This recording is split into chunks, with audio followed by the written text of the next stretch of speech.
안녕하세요. 트레이너 김동훈입니다. 오늘 영상은 가슴 운동의 대표 운동인 벤치프레스입니다.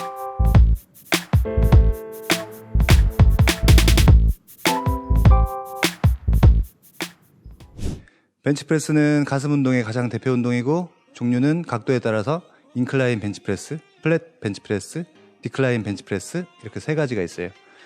윗가슴이냐, 중간이냐, 아랫가슴이냐. 중요한 건 대흉근은 실제로 세 개로 나눠져 있지는 않고 그냥 하나짜리예요. 플랫 벤치프레스 하나만으로 가슴을 다 발달시키기는 힘드니까 윗가슴 운동은 따로, 아랫가슴은 따로 이렇게 훈련시키는 거죠. 부위가 크다 보니까. 벤치프레스를 시작하기 전에 상체 운동의 키포인트는 전완근에 있어요. 이것만 기억하시고 한번 시작해 볼게요. 헬스클럽에 가보면 벤치프레스 할 수 있는 벤치가 따로 있어요.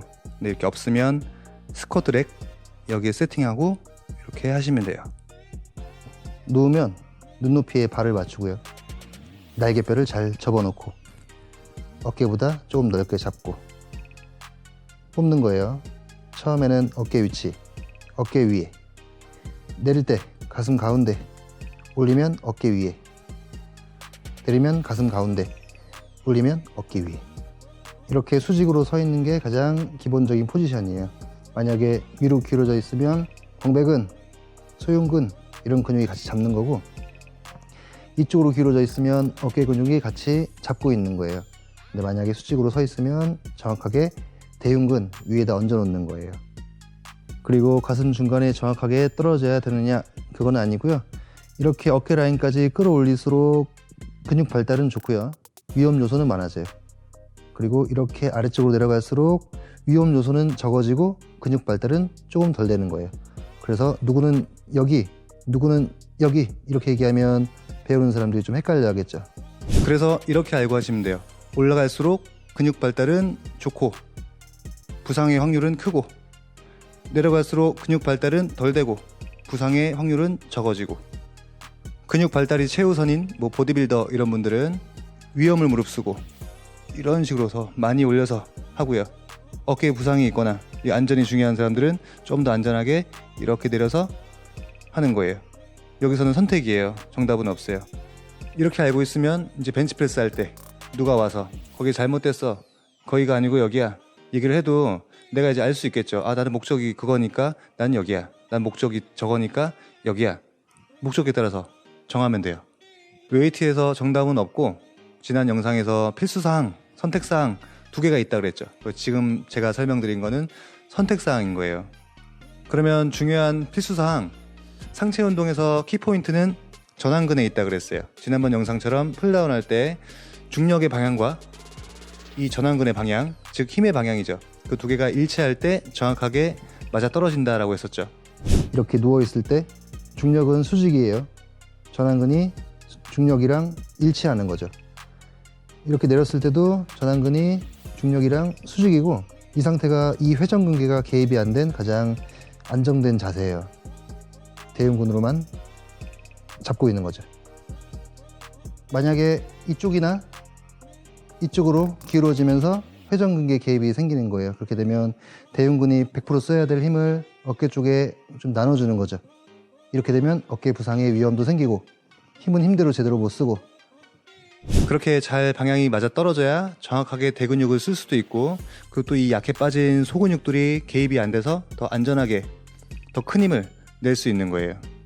그래서 저는 레슨을 할 때 저희 회원이 가슴에 힘을 주는지 수축을 하는지 가슴을 어떻게 하는지 그런 걸 보는 게 아니고 내 전완근이 정확하게 여기 중력이랑 일치하는가, 그런 걸 보는 거예요. 다음은 그립의 넓이. 여기서도 양쪽 전완근이 평행이에요. 이렇게 뻗었을 때는 평행이 될 수가 없어요. 그리고 좀 내려왔을 때 이때가 가장 최대 이완 지점이 힘을 가장 크게 받는 위치. 이 지점이 양쪽 전완근의 평행. 올렸을 때는 어쩔 수 없고 내렸을 때 양쪽이 평행. 이렇게 되면 가장 이상적인 넓이, 기본 넓이, 대흉근이 가장 힘을 잘 받는 넓이고, 저한테는 이 넓이가 맞는 거죠. 자, 여기서 좁아질수록 삼두근 그리고 가슴 안쪽 개입이 커지는 거예요. 제일 기본 넓이로 하고 싶으면 양쪽이 내렸을 때 평행이면 되고, 그거보다 삼두근을 더 쓰고 싶으면 혹은 가슴 안쪽을 더 쓰고 싶으면 이런 식으로 좁게 하는 방법도 있어요. 그리고 기본 넓이보다 넓게 잡는 경우, 그거는 풀다운하고 동일한데 기본 넓이보다 넓어지면 넓어지는 게 아니고 충돌이 일어나서 어깨에 더 안 좋을 수가 있어요. 그래서 어깨 상태가 안 좋은 사람일수록 조금 더 좁게 잡거나 조금 더 아래로 내리거나 그렇게 들어가면 돼요. 벌리지 말고, 너무 넓게 잡지 말고 좁게 잡거나. 이렇게 해서 벤치프레스도 지난번 풀다운 영상처럼 뭐 쥐어짜고 힘주고 내외전 외회전 이런 게 중요한 게 아니고 가장 근본적인 중력의 방향, 내 전완근, 힘의 방향, 이게 잘 맞아 떨어지는 게 가장 중요한 거예요. 거기서 자극, 운동 효과 이런 걸 원하면 중량을 더 올리거나 반복 횟수를 더 많이 하거나 가동 범위를 늘리거나 그렇게 하시면 됩니다. 가동 범위는 두 가지로 나눠져 있어요. 안정 가동 범위, 풀가동 범위. 풀가동 범위라고 하는 건 말 그대로 풀가동이에요. 바가 가슴을 한번 찍고 올라가는 거예요. 운동의 효과는 최대 이완 지점을 찍으니까 근육의 세퍼레이션 쪽으로 좋은 거고요. 어깨와 팔꿈치의 위험 요소를 조금 안고 가는 거예요. 그리고 안정 가동 범위는 팔꿈치가 90도인 위치까지만 내리고 바랑 가슴에 아마 주먹 하나가 들어갈 정도 공간이 남을 거예요. 그렇게 내리고 운동 효과는 풀가동보다는 조금 떨어지지만 안정성에 대해서는 풀가동보다는 좋겠죠. 이 두 가지는 선택사항인데 개인적으로는 내 최대 중량의 절반까지는 풀가동, 그 중간부터 최대 중량까지는 하프가동 이렇게 권하고 있어요. 예를 들어서 벤치프레스 최대 중량이 100kg인 사람한테는 빈바부터 50kg까지는 풀가동, 50kg 그 이상 올라가면 하프가동. 왜냐하면 풀가동만 고집하면 관절의 부상이 생길 수가 있고 하프가동만 고집하면 운동 수행 능력이 또 떨어질 수가 있어요. 그래서 둘 다 할 줄 알아야 돼요. 지금까지 얘기했던 가동 범위에 대한 효과와 위험 요소, 이거는 풀스쿼트, 하프스쿼트 이거 두 개 차이랑 비슷하다고 보시면 됩니다. 인클라인, 디클라인 벤치프레스 걔네들도 원리는 다 똑같아요. 나중에 찍게 되면 찍기로 하고. 궁금한 거 있으면 댓글 달아주세요. 감사합니다.